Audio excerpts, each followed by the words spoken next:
Un Cadillac descapotable dentro del cual literalmente llueve, un maniquí con cabeza de tiburón al volante y una historia que empieza en París, cruza toda España y termina hoy mismo en un pequeño pueblo de Florida. En este vídeo vas a conocer 10 coches de Salvador Dalí, los reales, los inventados y los que solo existieron sobre un lienzo.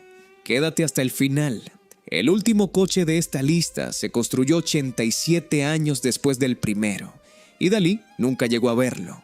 Bienvenidos a Tragrock.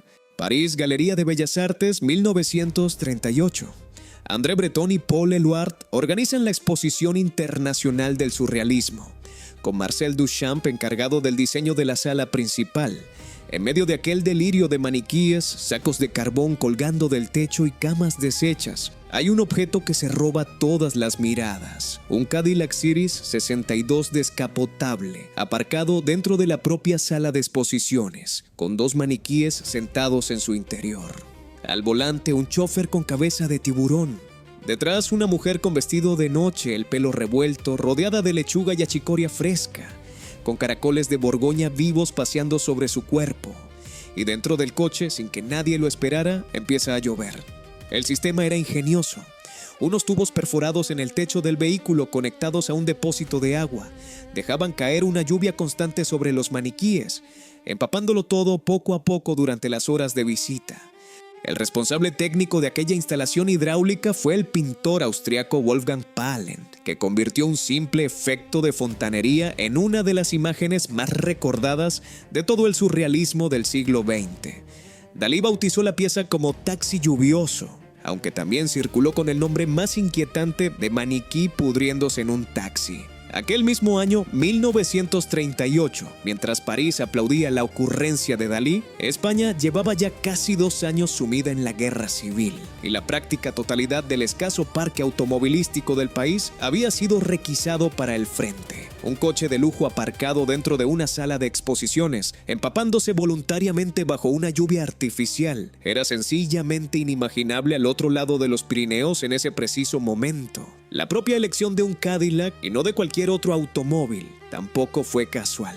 En los años 30, Cadillac representaba en Estados Unidos la cúspide absoluta del lujo motorizado, el equivalente exacto de lo que un Rolls-Royce significaba en Europa, un coche reservado a magnates, estrellas de cine y presidentes. Que Dalí decidiera profanar precisamente ese símbolo de estatus, empapándolo de lluvia artificial y llenándolo de caracoles vivos delante de la crema del arte parisino, era en sí mismo un gesto tan provocador como cualquiera de sus célebres bigotes. Y aquí va la primera pregunta de este vídeo. Escribid en los comentarios desde qué ciudad nos estáis viendo. Me encanta leer desde dónde nos llega la gente que ve estas historias. Los caracoles vivos que trepaban por el cuerpo de la maniquí no eran tampoco un detalle azaroso. Dalí sentía una fascinación muy particular por estos moluscos, a los que consideraba una de las formas más perfectas de la geometría natural, con su espiral logarítmica repetida en la concha, un motivo que aparecería una y otra vez a lo largo de toda su obra pictórica y escultórica posterior, mucho más allá de esta instalación concreta de 1938. Los críticos de arte presentes aquella noche de 1938 describieron después el ambiente de la sala como algo cercano al desconcierto absoluto. Nadie en el mundo del arte europeo había visto todavía un automóvil real, con su propio olor a gasolina y su propio tacto metálico, convertido literalmente en soporte artístico dentro de una exposición seria. Un gesto que hoy resulta familiar gracias a décadas de arte contemporáneo posterior, pero que en su momento resultaba tan chocante como cualquier otra provocación surrealista de la época. El Cadillac de la Exposición de París no era un coche cualquiera prestado para la ocasión. Era el coche real de Gala, la esposa rusa de Dalí, el mismo vehículo con el que la pareja había cruzado Estados Unidos de costa a costa durante su primera gran estancia americana. Gala conducía. Dalí, que jamás sacó el carnet en toda su vida, se limitaba a mirar por la ventanilla e imaginar. Aquel Cadillac Series 62 formaba parte de una tirada muy reducida, de la que según la propia Fundación Gala Salvador Dalí solo existían 6 unidades idénticas, y entre sus propietarios se contaban nombres como el presidente Franklin Delano Roosevelt o el actor Clark Gable. Dalí se lo regaló a Gala como muestra de devoción y el coche se convirtió, sin que ella lo buscara, en una prolongación más de la propia leyenda del matrimonio. Mientras en Estados Unidos una pareja de artistas europeos podía permitirse cruzar el continente entero al volante de un descapotable de lujo comprado en efectivo, en España de esos mismos años la inmensa mayoría de la población se desplazaba en mula, en tren de tercera clase, o como mucho, en alguna motocicleta con sidecar. El automóvil privado seguía siendo, para casi cualquier familia española, un objeto tan lejano como una nave espacial. Ese mismo Cadillac, décadas después de aquellos viajes por las carreteras americanas, terminó su recorrido en el patio del Teatro Museo Dalí de Figueres, antiguo patio de butacas del viejo teatro municipal reconvertido por el propio artista en el gran monumento surrealista de su vida. Allí sigue hoy coronado por una escultura del artista Ernst Fuchs titulada La Gran Esther, tirando de una columna de neumáticos apilados al más puro estilo trajano. Más de 10 millones de visitantes han pasado ya frente a él desde la apertura del museo, y todos, sin excepción, terminan preguntando lo mismo: si de verdad puede llover ahí dentro. La respuesta es que sí, todavía hoy, con solo introducir una moneda de €1 en la ranura instalada junto al vehículo. Los guías del Teatro Museo Dalí suelen recordar a los visitantes que aquel patio circular con forma de herradura era literalmente el patio de butacas del antiguo Teatro Municipal de Figueres, destruido casi por completo durante los últimos combates de la Guerra Civil Española y abandonado durante décadas hasta que el propio Dalí, ya consagrado internacionalmente, decidió convertir aquellas ruinas en el escenario definitivo de toda su obra, con el Cadillac de Gala presidiendo el centro exacto de aquel espacio.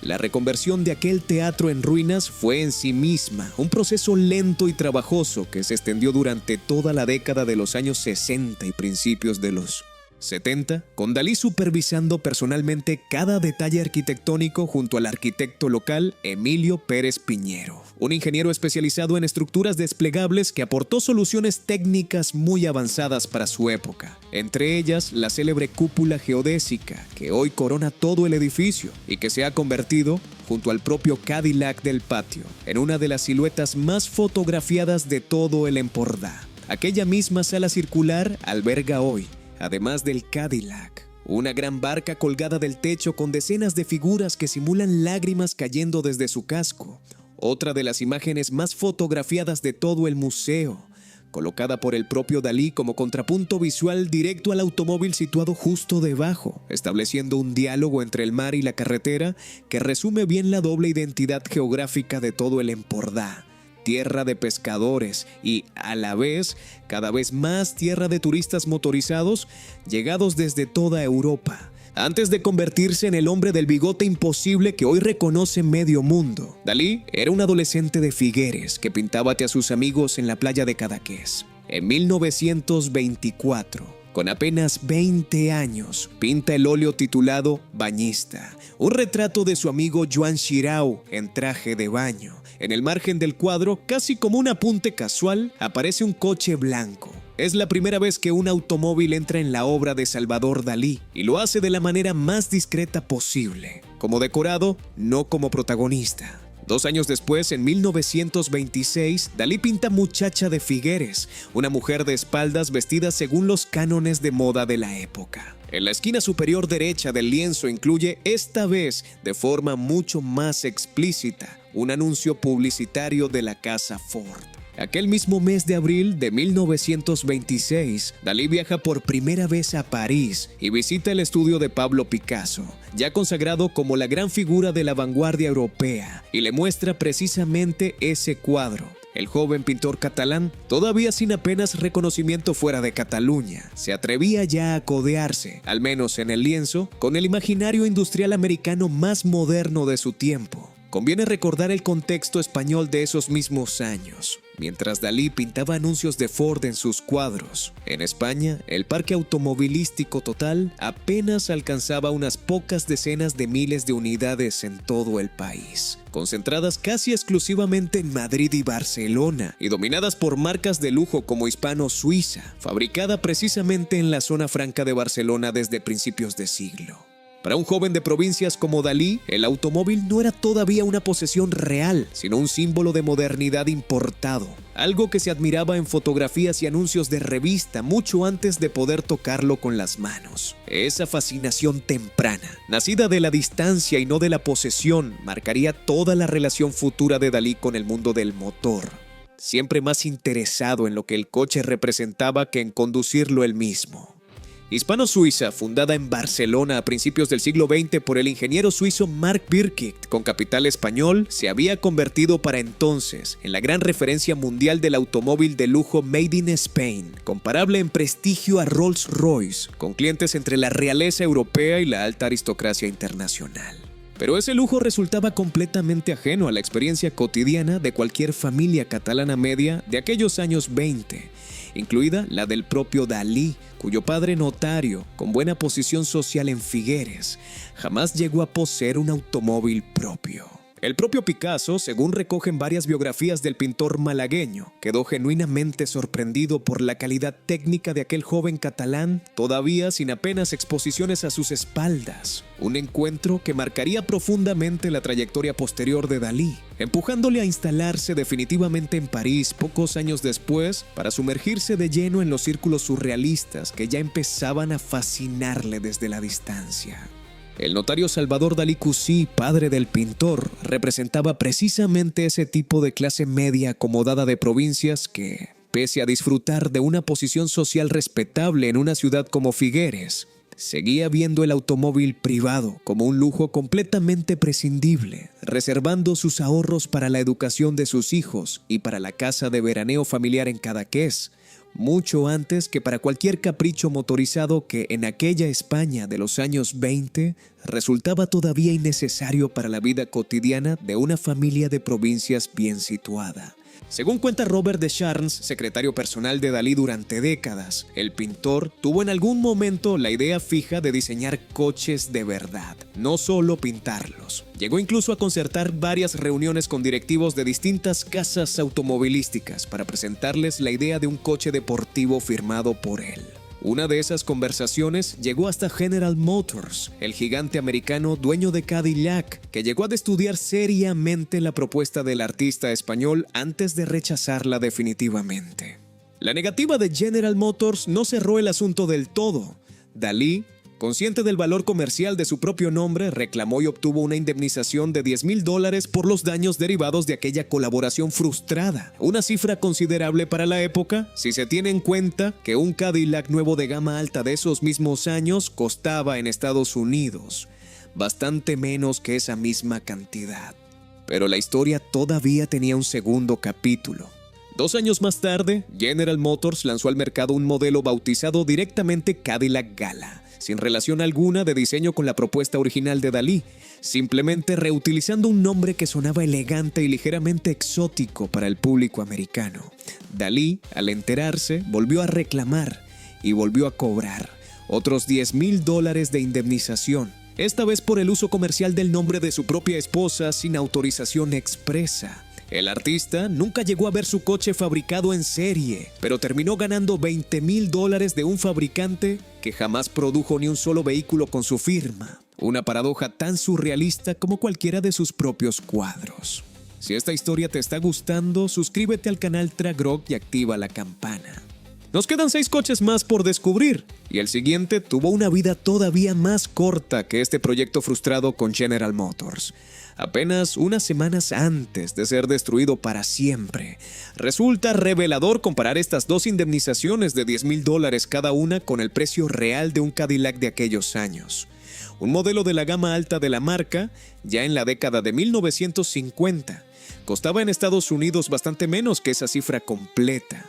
Lo que significa que Dalí, sin fabricar jamás un solo coche propio, terminó ganando con las palabras y las amenazas legales más dinero del que costaba comprar directamente 2 de los automóviles más lujosos disponibles en el mercado americano de la época.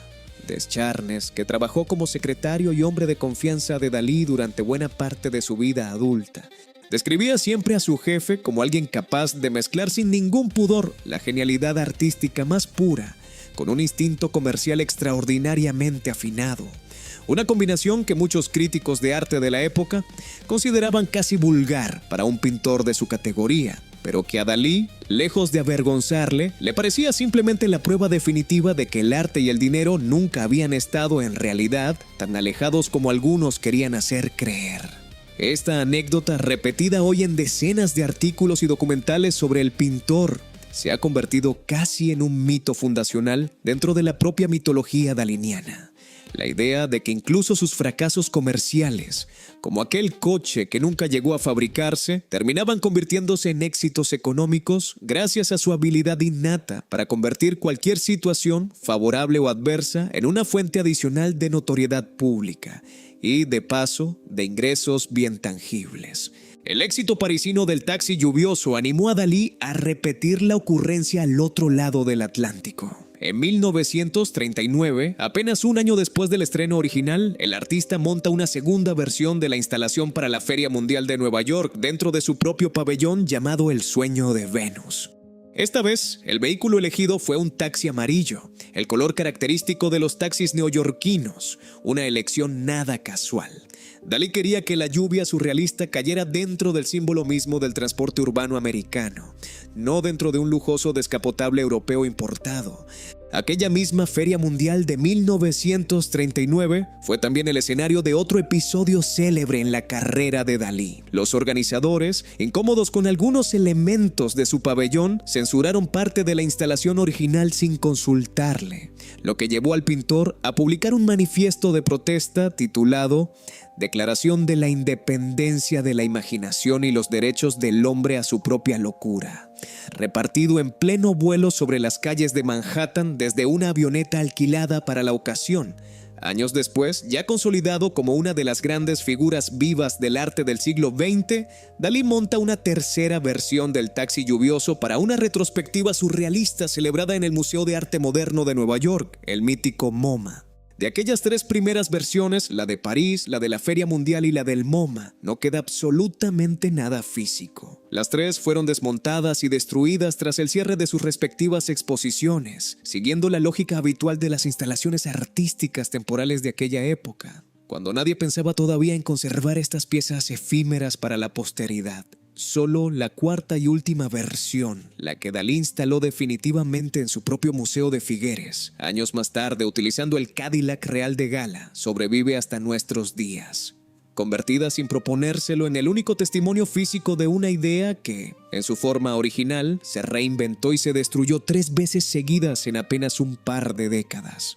El propio pabellón El Sueño de Venus, donde se instaló esta segunda versión del taxi lluvioso, era en sí mismo una experiencia inmersiva sin precedentes para el público americano de la época. Una fachada delirante en forma de cabeza femenina, con sirenas nadando en acuarios reales dentro del edificio y una decoración interior tan cargada de simbolismo sexual y onírico que muchos visitantes de la Feria Mundial de 1939 salían de allí sin saber muy bien qué acababan de presenciar. Exactamente la reacción que Dalí perseguía con cada una de sus instalaciones. Aquella misma avioneta que sobrevoló Manhattan repartiendo el manifiesto de Dalí formaba parte de una estrategia de autopromoción que el pintor llevaba perfeccionando desde hacía años, consciente de que la polémica pública, bien gestionada, valía tanto o más que cualquier crítica favorable publicada en una revista especializada de arte. Una lección de comunicación que hoy cualquier estudiante de marketing reconocería sin esfuerzo, pero que en 1939 resultaba todavía bastante insólita entre los artistas de vanguardia. Nadie conservó fotografías detalladas ni planos técnicos precisos de aquella segunda versión neoyorquina del taxi lluvioso antes de su desmontaje, lo que obliga hoy a los historiadores del arte a reconstruir su aspecto exacto a partir de recortes de prensa de la época y de testimonios dispersos de los pocos visitantes que todavía viven para contarlo. Un vacío documental que solo aumenta el aura de misterio alrededor de estas piezas efímeras, pensadas por Dalí para existir intensamente durante unos meses y desaparecer después sin dejar rastro físico alguno. 1941. Dalí y Gala llevan ya un tiempo instalados en Estados Unidos, huyendo de una Europa en guerra, y el pintor decide llevar su obsesión automovilística a un terreno todavía más literal. Pinta automóviles vestidos. Un cuadro en el que un Cadillac aparece vestido de arriba abajo con prendas dignas de una casa de alta costura parisina, como si el propio vehículo fuera una modelo desfilando en una pasarela.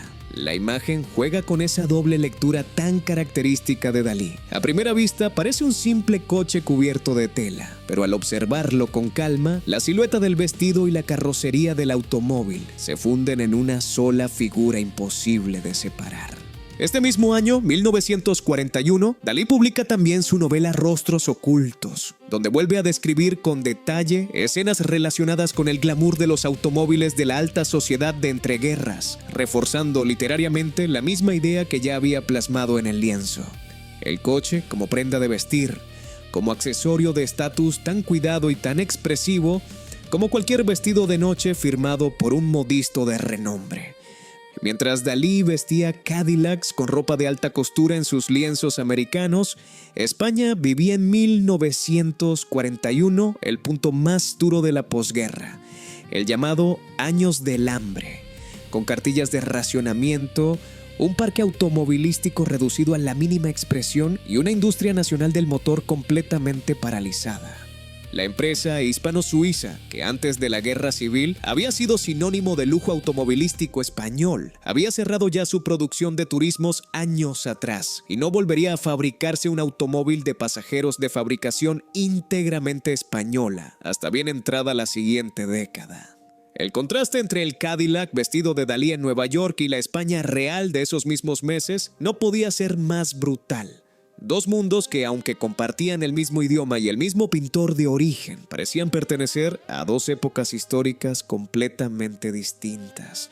Existen fotografías de la época que muestran a Dalí posando junto al propio cuadro terminado, vestido él mismo con una elegancia casi tan teatral como la del coche que acababa de pintar, reforzando así, en su propia imagen pública, la misma idea central de la obra: que la línea entre la persona y el objeto, entre el cuerpo humano y la máquina, podía difuminarse hasta resultar prácticamente indistinguible si el artista sabía jugar bien sus cartas visuales. El propio título de la novela, Rostros Ocultos, remite directamente a esa misma obsesión daliniana por las dobles lecturas y las imágenes escondidas dentro de otras imágenes, la misma técnica que había perfeccionado años antes en sus célebres cuadros de doble imagen, donde una misma composición podía interpretarse de dos maneras completamente distintas, según el ángulo o la distancia desde la que se observara, un recurso que trasladaba sin problema del lienzo a la página escrita.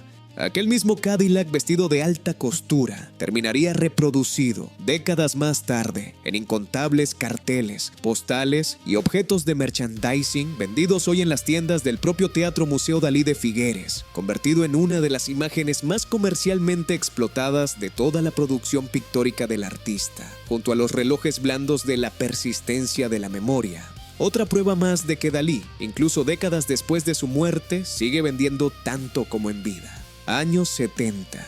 El fabricante japonés Datsun Motor Company, la marca que décadas más tarde pasaría a llamarse Nissan, quiere reforzar su presencia en el mercado estadounidense, todavía dominado por completo por los tres grandes de Detroit. Para lograrlo, la compañía encarga a 4 artistas contemporáneos de renombre internacional que creen piezas publicitarias originales inspiradas en sus modelos, con la idea de asociar sus coches, todavía percibidos como productos baratos y algo anónimos, a la creatividad y el prestigio del arte más vanguardista del momento. Uno de los 4 elegidos es, para sorpresa de nadie que conociera ya su devoción por el automóvil, Salvador Dalí. El resultado es un dibujo realizado con tinta, acuarela y técnica de collage, un formato que Dalí dominaba a la perfección y que le permitía combinar precisión de trazo con una libertad compositiva casi onírica.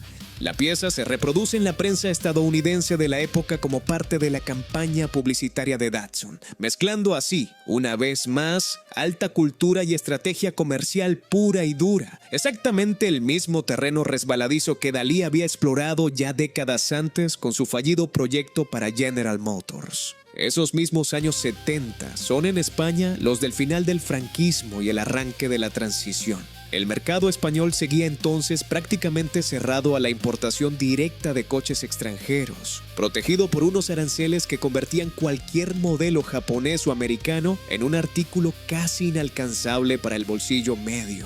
SEAT, con su fábrica de la zona franca de Barcelona, mantenía todavía una posición dominante casi monopolística en el mercado interior. Mientras miles de españoles emigrados a Alemania y Francia durante la década anterior empezaban a regresar al país conduciendo sus propios Volkswagen o Renault comprados en el extranjero. Coches que sus vecinos miraban con una mezcla de envidia y curiosidad. Que Datsun, una marca todavía casi desconocida en las carreteras españolas de aquellos años, encargara publicidad nada menos que a Salvador Dalí, resultaba en ese contexto casi tan surrealista como cualquiera de sus propios cuadros. Los otros 3 artistas elegidos por Datsun para esta misma campaña publicitaria trabajaban en estilos completamente distintos al de Dalí, desde la abstracción más pura hasta el realismo comercial más convencional, una estrategia deliberada del fabricante japonés para demostrar que sus modelos podían inspirar sensibilidades artísticas muy diversas, no solo un único tipo de imaginario visual. Para una marca todavía percibida en Estados Unidos como sinónimo de coche barato y funcional, asociarse con nombres del calibre de Dalí representaba un intento calculado de escalar posiciones en la percepción del público americano, comprando de paso algo de prestigio cultural que el dinero por sí solo no siempre podía garantizar. Décadas más tarde, ya bajo el nombre Nissan, la marca japonesa terminaría instalando en España varias plantas de producción propias, entre ellas la histórica factoría de la zona franca de Barcelona, heredada precisamente de Motor Ibérica tras sucesivas fusiones empresariales. Un desenlace que ninguno de los responsables de aquella campaña publicitaria de los años 70, ni el propio Dalí, podían imaginar siquiera cuando se firmó aquel primer encargo artístico pensado únicamente para el mercado americano. El propio dibujo original realizado por Dalí para Datsun se conserva hoy, según registran varios catálogos especializados en memorabilia publicitaria del siglo XX, en manos de coleccionistas privados norteamericanos, lejos ya de cualquier museo público. Un destino bastante habitual para este tipo de piezas comerciales, que en su día se consideraban simple material publicitario desechable y que solo décadas después empezarían a valorarse como auténticas obras de arte por derecho propio. 1929. Antes incluso del famoso taxi lluvioso, Dalí ya había empezado a jugar con una idea recurrente en toda su obra: el automóvil convertido en fósil, en piedra, en reliquia geológica de un tiempo que todavía no había llegado del todo a existir. En el cuadro Monumento Imperial a la Mujer Niña, pintado ese mismo año, aparece un coche fosilizado, atrapado entre formaciones rocosas de aspecto casi orgánico, en una composición claramente influida por la arquitectura de Antoni Gaudí, cuyas formas onduladas y minerales fascinaban a Dalí desde su juventud en Cataluña. Esta misma obsesión reaparece años más tarde en La Crítica Paranoica de la Soledad, donde un automóvil parece derretirse y fundirse con el paisaje rocoso que lo rodea, como si el propio vehículo, símbolo máximo de la modernidad y la velocidad, estuviera destinado inevitablemente a convertirse en piedra inmóvil con el paso del tiempo. Según explica Montse Aguer, directora del Centro de Estudios Dalinianos de la Fundación Gala Salvador Dalí, esta imagen buscaba deliberadamente unir la materia fósil, el tiempo inmemorial, junto a lo más reciente en la historia del hombre, la máquina que proporciona movilidad. Un contraste entre pasado geológico y presente mecánico que atravesaría toda la obra automovilística de Dalí durante décadas. En 1929, año de esta pintura, España contaba todavía con menos de 100.000 automóviles matriculados en todo el territorio nacional, una cifra minúscula comparada con los varios millones que ya circulaban entonces por las carreteras de Estados Unidos.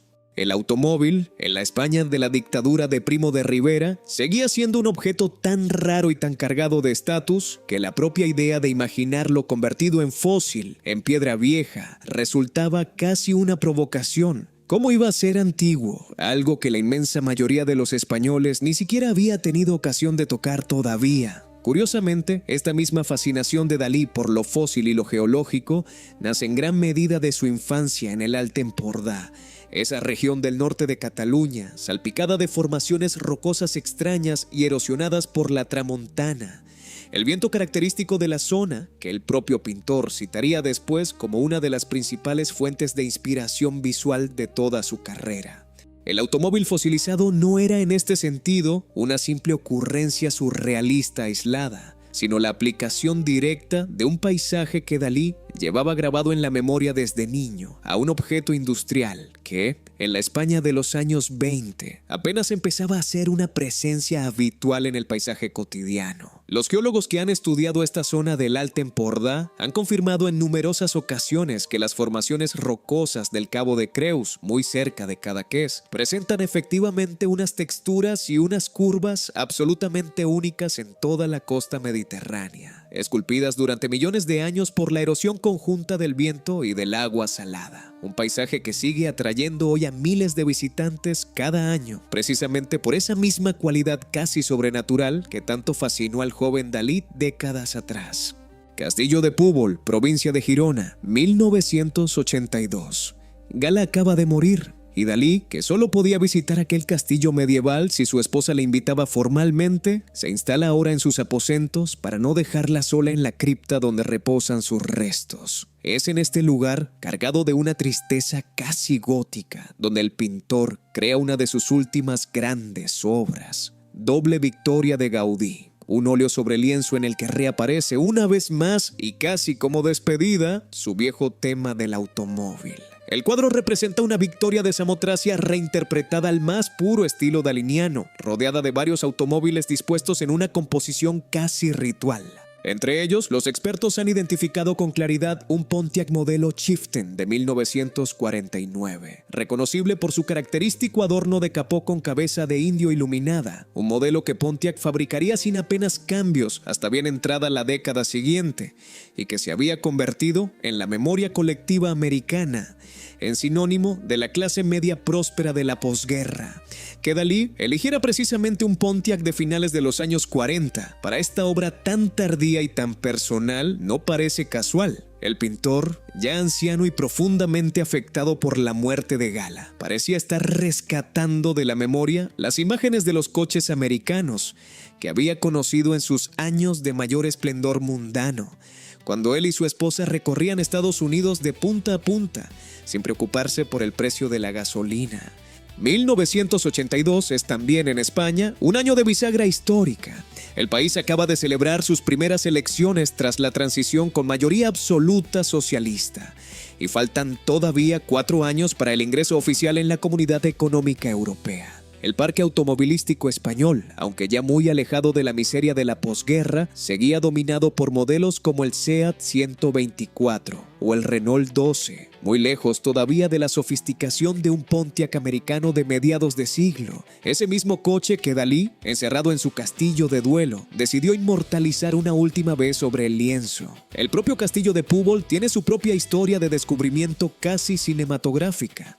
Llevaba abandonado siglos cuando Enric Sabater, secretario y colaborador de Dalí, lo fotografió desde el aire a finales de los años 60 y se lo mostró al pintor, que decidió comprarlo de inmediato para regalárselo a Gala, cumpliendo así una promesa que él mismo se había hecho décadas antes, cuando ambos eran todavía una pareja joven sin recursos suficientes para semejante capricho. Dalí llenó después el jardín de esculturas de sus característicos elefantes de patas larguísimas y colocó bustos de Richard Wagner alrededor de la piscina, convirtiendo aquel castillo medieval en un refugio tan extravagante como cualquiera de sus propios cuadros. Curiosamente, Dalí nunca llegó a ser enterrado en Púbol, junto a su amada Gala, como muchos habrían esperado, dado el vínculo tan profundo que le unía a aquel lugar. Tras sufrir graves quemaduras en un incendio ocurrido en el propio castillo pocos años después, el pintor se trasladó de vuelta a Figueres, donde falleció en 1989, siendo enterrado finalmente bajo el escenario de su propio teatro-museo, a escasos metros del Cadillac de Gala, que había presidido toda su vida creativa durante las últimas décadas. San Petersburgo, Florida, ya en pleno siglo XXI. El Museo Dalí de esta ciudad americana, el más importante dedicado al artista fuera de España, decide rendir su propio homenaje al mítico taxi lluvioso, pero con un giro inesperado. En vez de recurrir de nuevo a un Cadillac, el proyecto se construye sobre un Rolls-Royce Sedanca, 2025 de 1933, con carrocería de aluminio firmada por el carrocero británico Thorpe and Maberly y un motor de 6 cilindros en línea con válvulas en culata. Aquel modelo concreto de Rolls-Royce se había fabricado entre 1929 y 1936, con unas 4.000 unidades vendidas en total, una cifra que en su momento se consideró un notable éxito comercial para la marca británica de mayor prestigio. El proyecto nace de un encuentro casual entre Yvonne Marrullier, consultora del Museo Dalí de Florida, y Alain Cerf, ingeniero de formación, coleccionista de automóviles y fundador del Museo del Automóvil de Tampa Bay. Con la bendición expresa de la Fundación Gala Salvador Dalí en España, ambos ponen en marcha la llamada Rainy Rolls o Rolls lluvioso, una recreación moderna que traslada la misma idea original de 1938 a un vehículo distinto. Casi un siglo después de que Dalí montara por primera vez aquella lluvia surrealista dentro de un Cadillac en pleno corazón de París. Conviene ser honestos con la historia. Este Rolls-Royce nunca estuvo en la Exposición Internacional del Surrealismo de 1938. Aquel día, como contamos al principio de este video, el protagonista fue siempre un Cadillac. El Rolls-Royce es, en cambio, un homenaje nacido décadas más tarde en suelo americano. La prueba de que la idea de Dalí sigue siendo lo bastante potente como para reinventarse una y otra vez, coche tras coche, casi un siglo después de aquella primera lluvia parisina. Alain Cerf, el ingeniero y coleccionista responsable de materializar este proyecto en Florida, explicó en su momento que el objetivo no era simplemente copiar la instalación original de Dalí, sino capturar el mismo espíritu provocador que había definido al artista, sorprender al espectador, romper sus expectativas sobre lo que un automóvil de lujo puede y debe representar, y recordar, casi un siglo después, que el mejor arte surrealista sigue funcionando exactamente igual de bien hoy que en 1938. La reconstrucción técnica de este Rolls-Royce histórico exigió además un trabajo minucioso de restauración mecánica sobre una carrocería original de casi un siglo de antigüedad, integrando el nuevo sistema de tuberías interiores sin dañar los paneles de aluminio originales firmados por Thorpe and Maberly, un desafío de ingeniería que Alain Cerf, con su formación técnica y su experiencia previa restaurando vehículos clásicos en su propio museo de Tampa Bay, supo resolver respetando al máximo el espíritu original de la pieza británica. 10 coches, casi un siglo de historia, desde el Cadillac blanco pintado en el margen de un cuadro de juventud hasta este Rolls-Royce construido en Florida cuando Dalí ya llevaba más de 3 décadas enterrado en Figueres.